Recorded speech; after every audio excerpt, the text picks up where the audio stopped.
Lecture মারো, তাই না?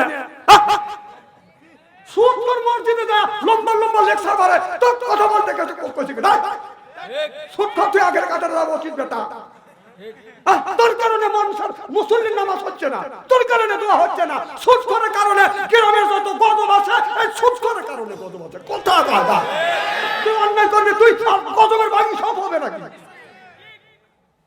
আজকে ওয়াজ করতেছি, আগামী বছর কবে দেয় সুদ করে কবে দেয়, আই এরা লাগবে না বাচ্চা অন্তরে। আমার খালা তোমার জ্যাঠা তোমার ভুয়ো তোমার একটা বক্তা আছে, তা ক্লিয়ার সব টাকা পয়সা আমি দিয়ে দেবো, আমার বাড়ি খাওয়া দাওয়া করবে, বাচ্চা অন্তরে করা লাগবে না। ওদের সুদ খায় বিরুদ্ধে কইছি, তো বাঁচানোর জন্য তোর পেটের অসুখ হয় না, ওর ওজন শক্তি কি, যা পায় তাই খা, হানা তো বলা লাগবে।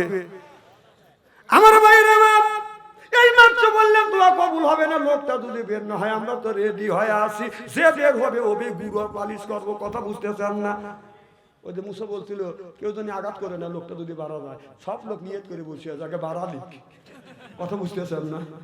আল্লাহ ইন্নাল্লাহ আলিমুম বিজাতি সুদূর, সব মানুষের মনের খবর কে জানে।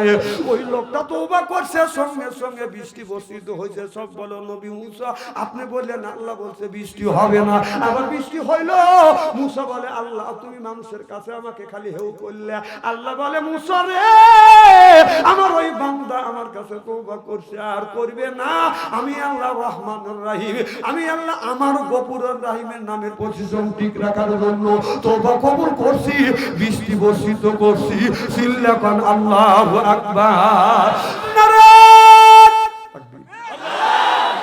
মুসা আলাইহিস সালাম আল্লাহর কাছে বলেছিল রব্বে আরিনি, আল্লাহ আমি তোমাকে দেখতে চাই, রব্বে আরিনি আল্লাহ আমি তোমাকে দেখতে চাই। আল্লাহ বলে লাম তারানি, কখনো তুমি আমাকে দেখতে পারবে না। না আল্লাহ আমি তোমাকে দেখবো, কয় যদি দেখতে চাও। মুসা আলাইহিস সালাম তুর পর্বতে বাদাম চলে গেল। আল্লাহ বললেন তুর পর্বতের এরিয়া থেকে যত পিঁপড়ে আসো, সাপ আসো, ব্যাঙ আসো, বিচ্ছু আসো, তুর পর্বত থেকে বের হয়ে যাও, কারণ এই জায়গা আমি আমার বন্ধু মুসা আলাইহিস সালাম খেলা করব। যেই জায়গা আল্লাহ আর আল্লাহ নবী মুসা খেলা করবে ওই জায়গা আর কিছু থাকা সম্ভব না।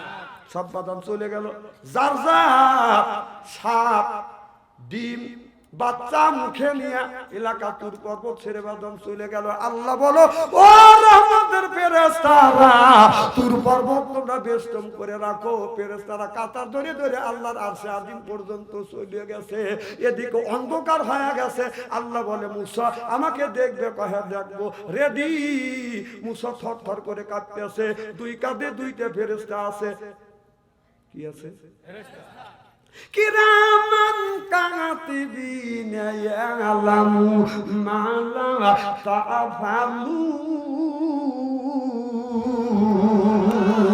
দুনিয়ায় জানা করব, কেউ যদি না দেখে, দুই কাঁধে দুইটা বাদান। আপনার বাড়ি বাড়ি কি রাখি আমরা? CC camera. সুবহানাল্লাহ। এখন ফেরেশতা না, দুই কাঁধে দুইটা সিসি ক্যামেরা আছে, এর মানে হলো কিরামানার কাতিবিন।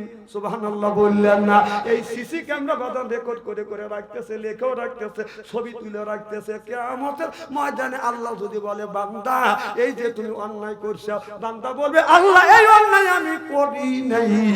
আল্লাহ তখন মুখের জবান বন্ধ করে দিবে। অতিকাল্লুমুনা আইদিহিম, হাত কথা বলবে, পা কথা বলবে, সব কথা বলবে। হাত বলবে আল্লাহ পা দিয়ে অন্যায় করছি, আর হাত বলবে আমি হাত দিয়ে ধরছি, চোখ বলবে চোখ দিয়ে আমি ধরছি।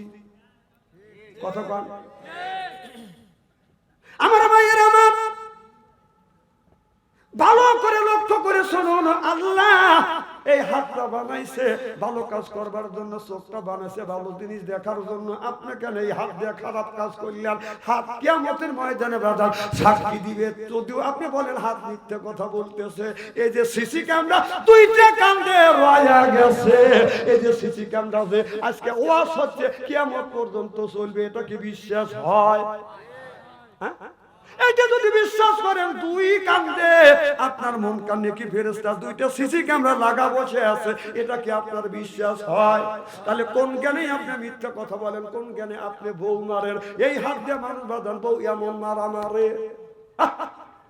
রাসূল বললেন যারা বউ মারবে আমি নবী বললাম আমার নবী তিনটা জিনিস ভালোবাসেন। এক নাম্বার খুশবুকে আতরকে, দুই নাম্বার মা জাতি নারী জাতিকে পছন্দ করতে, তিন নাম্বার নামাজ পছন্দ করছে। তাহলে আমার নবী মহিলাদেরকে ভালোবাসে, সেই মহিলাকে কেন চুল ধরে ধরে মারেন?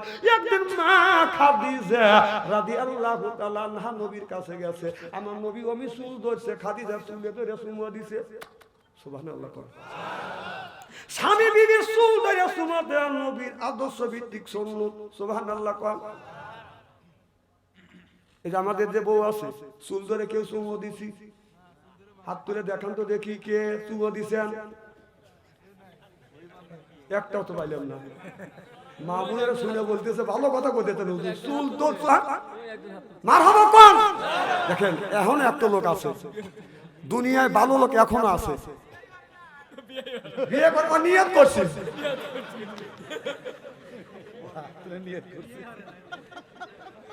না না, বিয়ে হওয়ার নাই ঠিক আছে, বউগুলোর মোবাইলে আটটা হয়ে গেছে। কথা কোন? এক একটা ছেলে মোবাইলের মধ্যে প্রেম করতে করতে প্রেমের সেঞ্চুরি করছে, 8টা প্রেম করছে, বিয়ে করছে, ওইটা হয়েছে 9টা। বাসর ঘরে বাদাম চলে গেছে, বাসর ঘরে যাইয়া ছেলে মেয়েরা, ছেলেরা কি করবে? কুব্বালাতে খাতনি, কুব্বালা দিয়ে দি, কুব্বালা দিয়ে রেসবি, কুব্বালা দিয়ে আয়না আইলি। 4টা জায়গা আছে, 4টা জায়গা স্বামী যদি সুমা দেয়, বিবির 4টা জায়গা যদি সুমা দেয়, আর 2 রাকাত নফল নামাজ পড়ি আল্লাহর কাছে হাত তুলে যদি মোনাজাত করে, এরপরে মোনাজাত করবার পরে আপনার স্বামী স্ত্রীর আপনার জীবন শুরু থেকে বাসর ঘরের আগ পর্যন্ত 2 জনের সগীরে গুনাহ আল্লাহ মাফ করিয়া দেয়। ওই বাসর ঘরে যাইয়া স্বামী নামাজ পড়ে না, সবার উপরে বসিয়া খালি গান গাচ্ছে আর মনে মনে চিন্তা করতেছে আমি মনে হয় সলির জিনিস পাইছি, যা গান গাইতেছে, বিবি আমি ঠকি নাই, আমি ঠকি নাই রে। বউ কয় আজকাল বাসর ঘর দুজন ইবাদত বন্দেগী করবো, দুঃখে সুখের কথা বলবো, তুমি আনন্দ করতেছো। বিবি আজকে যা আমি আনন্দ পাইছি, পাইনি এত জীবনে, কারণ ও জানে যে 8টা বানাই ঠকাইছি, আমি মনে দিচ্ছি। কি হয়েছে? তখন আবার স্বামী আমি, বিবি আমি ঠকি নাই, আমি ঠকি নাই রে, তুমি আমার 9 নাম্বার বিবি রে। ও সর্বনেশ, আবার আগে 8 টাকা তোর দিয়ে 9টা। বউ আসলো দাঁড়া, এই কথা শুনে খাটের উপরে থপপত করে বসে বসে।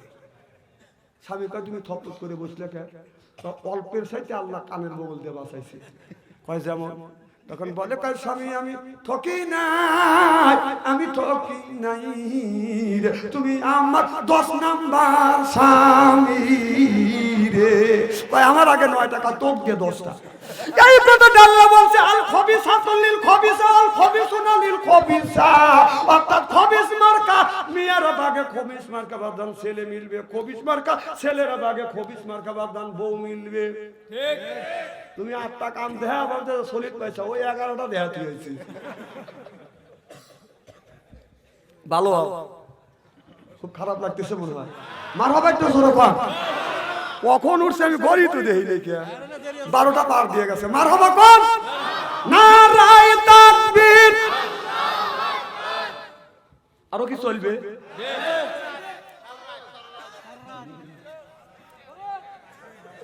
শোনেন, এখনো পৃথিবীর ভালো মানুষ আছে, ভালো মানুষ আছে। আপনার বরিশাল একটা হিন্দুর 1,24,000 টাকা সাইকেলে করে নিয়ে যেতে, ওই যে কি জানি ব্যাগ আছে, হবিন ব্যাগ, হ্যাঁ ওই ব্যাগটা সিরিয়া পড়ে গেছে, ওনা মার করে নাই, ওখানে 1,90,000 টাকা ছিল। একজন ইট বাধায় কাজ করে, সেই টাকাটা পাইছে, পায়া চিন্তা করছে টাকাটা কার, টাকা রেখে দিছে।